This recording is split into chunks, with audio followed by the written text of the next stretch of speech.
maailm on nõiduslik paik. Looduse imed ootavad kõikjal neid, kes on küllalt julged, et otsida. Sellised imed, nagu too olend, keda teadsin olemas olevat ainult legendides.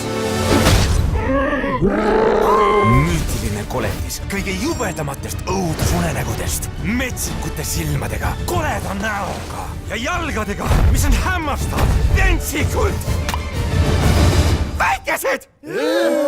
Sellel kohutaval olemusel on korrapärased valged hambad ja tema hingeõhk on eriliselt värske.